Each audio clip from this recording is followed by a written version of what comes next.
التليفون ده شغال. الو 2 3 4.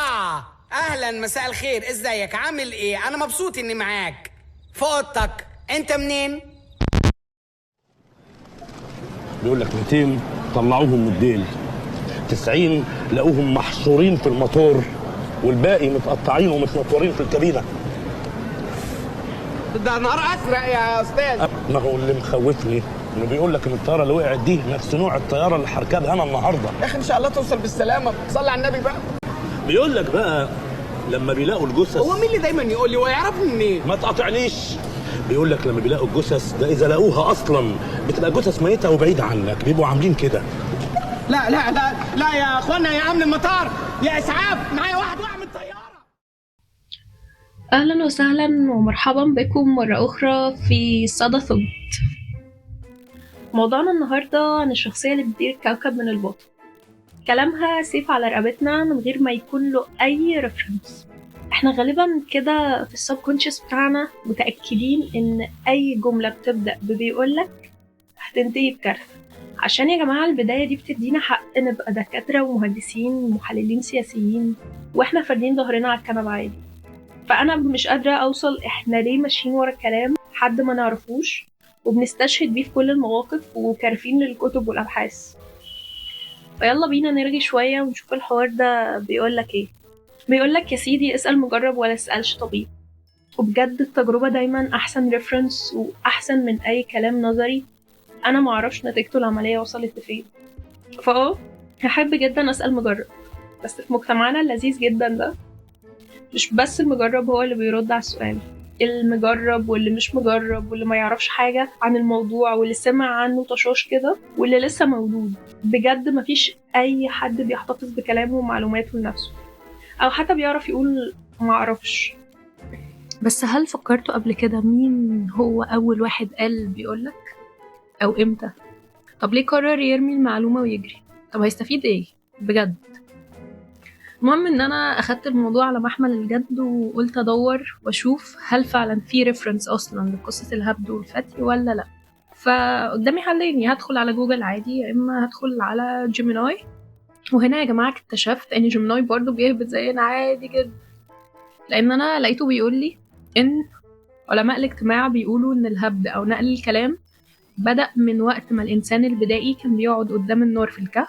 يعني تلاقي واحد بيقول للتاني بيقولك بقى يا برعي ان الديناصور اللي في الكهف اللي ورانا ده ما بيجيش غير بالليل، وهو اصلا ولا شاف ديناصور ولا خرج من الكهف، بس كان لازم يعمل فيها الخبير الاستراتيجي بتاع الوقت ده. فقرأت الكلام وحسيته عبيط بصراحة يعني، ولما دخلت جوجل ما لقيتش الهبل ده. فقعدت افكر وتوصلت لانه الحوار ممكن يكون موجود بسبب اننا عندنا في التاريخ كان في ناس بتشتغل راوي أو حكاء. فنقدر نقول إن من هنا بدأت فكرة إن الشخص يقعد يرغي ويحكي قصص وأساطير كده كده محدش بيراجع وراه أو بيشكك في كلامه، فأكيد كان بيطلع وسط كل ده ناس بتحلي الحكاية شوية وتحط التاتش بتاعها. فالحكاية بتبدأ إن واحد مثلا شاف أسد، توصل عند آخر واحد سمعها إن الأسد كان بيلعب طاولة مع شيخ البلد. فدي كانت غالبا أول فيرجن من قعدات القهاوي والرغي في الجروبات اللي بنعيشهم دلوقتي. فدايما هنلاقي إن كثرت الأقاويل والناس تحب تساعد موت وتقول اللي تعرفه واللي ما تعرفوش، واللي بستغربه أكتر الناس اللي بتحب ده وبتمشي وراه. أنا بجد ما بفهمش إزاي ممكن حد ياخد كلام كان في بدايته بيقولك بقى على أساس إنه كلام كده ويثق فيه ويتعامل معاه. ثانية واحدة، أصلا هو مين ده اللي بيقولي ويعرفني منين عشان يقولي ومعاه ايه يعني؟ وانت ايه الحماس بتاعك ده وانت جاي تنقلي المعلومة؟ فهنلاقي طول ما احنا عايشين ان الناس عندها حب رهيب غير مبرر للهبد والفتي وابداء الرأي بداعي ومن غير داعي، كأنه وراثة كده في الجينات. يعني والله العظيم يا جماعة انا لست ساحر او دجال، بس مفيش قعدة ميكروباص بتخلو من الهبد. اصلا الناس اللي بتقعد تلت وتهاجم مع ناس ما تعرفهاش في ميكروباص دول قصة. انتوا يا جماعة ايه الاجتماعية دي كلها بجد؟ وايه طاقة الرغي دي فعلا؟ الواحد بيبقى في المواصلات عامة مش طايق نفسه، محتاج يوصل حالا سواء بقى شغل او بيت او ايا كان. بس خلونا نتخيل مثلا لو حد بيكح، او ثواني احنا ليه هنتخيل؟ تعالوا يا جماعة احكي لكم عن موقف حصل معايا وانا في ميكروباص وعايشكم بجد اللي انا ببقى فيه. مبدئيا انا في العادي بيبقى فيا اللي مكفيني، يعني انا الشخص اللي بيركب ميكروباص بيبقى مش طايق نفسه ومش طايق الناس، وبجد ده مش ادعاء، بس هو انا كده يعني. انا بجد ما بستحملش الناس خالص وببقى قاعده مخنوقه. يا جماعه ما حدش يوجه لي اي كلام بالله عليكم، انا خد مني الاجره ما تكلمنيش خالص. حتى لما بكون هنزل انا مش بقول للسواق يقف، يعني انا بستنى لو حد هينزل في نفس المكان اللي انا نازله فيه فبركه هنزل معاه. لو ما حدش نطق بنزل يا اما قبل المكان اللي انا نازله فيه يا اما بعده، اللي هو اقرب مكان لبيتي. حد هيقول له يا صاحبي نزلني هنا اقوم نازله معاه. كل ده عشان بجد ما اتكلمش، لو مش مع شكرا. المهم ان في احد المرات وانا راكبه ميكروباص حصل موقف سخيف بين واحد ومراته واشخاص اخرى يعني. انا تقريبا كنت حكيت ده في ستوري قبل كده، لو حد بقى بيبقى فاكر ستوري تايم البسوم وكده. المهم انه فجأة اوت اوف نوير الراجل بدأ يضرب مراته ويهزقها بصوت عالي جدا، وهي بالتبعية بدأت تعيط. الناس تسكت، نعمل نفسنا كلنا مش شايفين، لا طبعا ده كده ما ينفعش اكيد يعني. فبدأت تسكته وتقول له عيب وما يصحش وانت بس تضربهاش قدام الناس وراضيها بقى. طب راضيها صالحها زي ما ضربتها قدامنا تصالحها قدامنا. وهو الراجل اصلا هيقوم يعجننا كلنا في بعضنا، يعني هو الراجل بجد عدمها العافيه، فتمام انتوا بتكلموا مين اصلا يا جماعه؟ قشطه. المهم بعيدا عن كل تداعيات هذا الامر وما تم من تصعيد، الراجل نزل وهنا بدأ مؤتمر علمي. كل اللي حصل ده كان كوم، والمرحلة اللي بدأت بعد ما الراجل نزل كانت كوم تاني. احنا بدأنا يا جماعة مرحلة اللي بيقول من وسط كل النقاشات العبثية اللي كانت دايرة طلع اللي قال بس على فكرة الحوار ده مش هيعدي. بيقولك القانون الجديد اللي اتعمل من أسبوع كان في مادة بتقول إن لو الست اتضربت في ميكروباص والسواق ما اتدخلش ده ممكن يتحبس مع جوزها. خلي بالك بقى.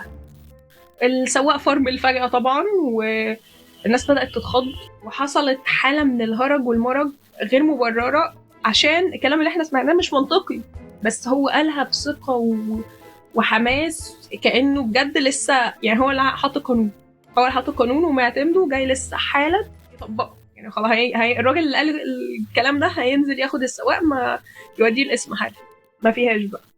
فضلنا قاعدين كلنا مش فاهمين ايه العبث اللي بيحصل ده. وبعدين بدأت طنط اللي جنبي الله يصلح حالها تحكي عن تجربتها في العمرة بلا هدف، وان ايه ده كان في واحد عصبي جدا كل شويه يزعق لمراته ويضربها مع انه دكتور. ايه العلاقه؟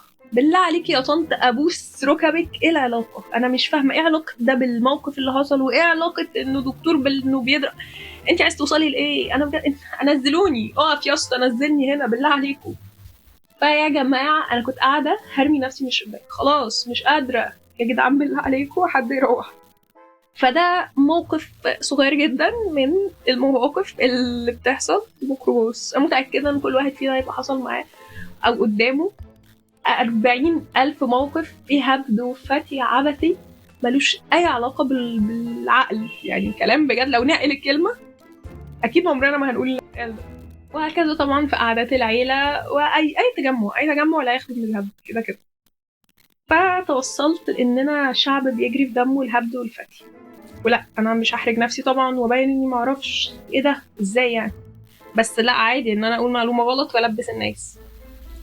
الفكره ان انت لما بتسمع معلومه غلط تبدي استغرابك انك مش فاهم او ادي رياكشن، بس يعني هو مجرد انك تدي رياكشن انت هتتهاجم، انت كده هتتهاجم جامد جدا كانك بتشكك في حاجه منزله. طب صاحبي انت بتهاجمني ليه؟ انت اصلا الريفرنس بتاعك سكرين شوت في بوست، يعني حتى مش مصادر زي بتاعت احمد الغندور هقول لك ناخد هقراها وبعد كده حاسبك، لكن انت بجد ما عندكش ريفرنس فخير. وبقينا ماشيين بقى كل واحد بيقرا حاجه على الفيسبوك يمشي يوزعها على خلق الله ومش عارفين نحدد ايه الحقيقي وايه الاشاعه. وكده كده الناس ما بتصدق وبتموت في نقل الكلام، ومهما حاولنا الموضوع ملوش حدود. بجد الناس دي مفيش حاجه بتفرملها، فاحنا كده كده هنلاقينا كلنا عارفين وضايقين وطفحين من الناس اللي ممكن اطلق عليهم خربت بيوت، عشان هم غالبا ما لهمش اسم تاني غير كده يعني. اللي يقعدوا بقى يدوا نصايح لاي حد متجوز مثلا، ايه ده بيقول لك يا ستي اتقلي على الراجل عشان يجري وراكي. انت عارف بقى، بيقول لك حب البنت تسيبك، سيب البنت تحبك.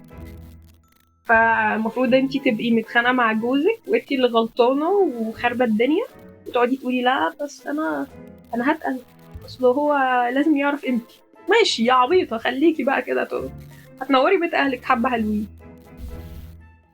يا جماعه هو جميل جدا ان حد ينصح حد، بس تبقى نصيحه مبنيه على تجربه مش على بيقولك. فغير بجد ان الناس كيفها الهبد والفتي، انا بحس ان لا يا جماعه انتوا بتستعبطوا، يعني انتوا واخدينها حجه عشان ما تتحملوش مسؤوليه اي كلمه هتقولوها، ولما تحصل مصيبه تقول لا بره عني، انا بنقلك اللي سمعته، وما تخلي لسانك جوا بقك. انا نفسي نسكت، احنا لو نسكت او اتليست نفكر 3 ثواني قبل ما ننطق، الموضوع هيختلف جامد والله يا جماعه. الفكره بس في الحوار ده يا جماعه انه مش مجرد حد بيدينا معلومه غلط او بيلبسنا في حيطه.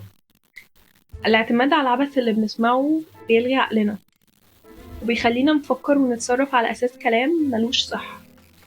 بننقل وجع وبننقل خوف وقلق، وجايز أو غالبا هنبقى بننقل نصايح غلط حتى لو في نيتنا إننا نساعد بعض، فإحنا من غير ما نحس بنزود المشاكل.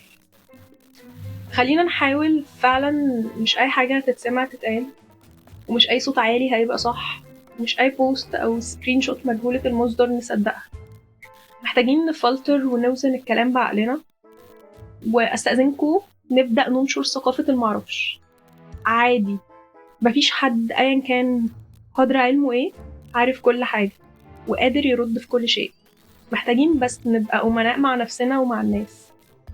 يعني احنا لو بجد نبطل نهبد ونهري، نص مشاكلنا هيتحل، والنص التاني هنبقى رايقين كفاية اننا نفكر في حل. انتوا بس محتاجين تثقوا في عقلكم قبل ما تثقوا في كلام الناس، وما تدوش فرصة لكلام حد يرسم لك صورة معينة أو يحدد لك طريق. يلا بقى عشان ما تقلش عليكم وأطول، بس بيقول لك كتر الكلام يجيب صداع. واسمحوا لي بقى معلش هتزقوا معايا الحلقة دي كمان من غير أغنية ريليتد بيها، مع إنه والله كان في نيتي أسمعكم كلام الناس بتاعت جورج وسوف، بس النهاردة يا جماعة عيد ميلاد أعز وأقرب أصدقائي، فالأغنية هتبقى إهداء ليها.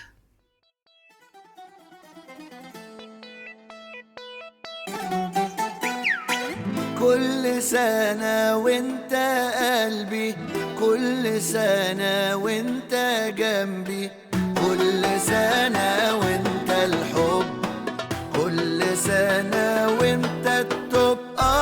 كل سنة ليه بتحلو واكل منهم كل الجو، كل سنة وانا لازق فيك وانا اقرب حد ليك. كل سنة ورا سنة ورا سنة وانا وانت مع بعضنا، زي ما انت وزي ما انا، نكبر سوا ونفضل سوا، نلعب سوا ونضحك سوا، نفرفش سوا ندردش سوا، نهزر سوا نلذذ سوا. كل سنة بينا تعدي حلوة تعدي هوا،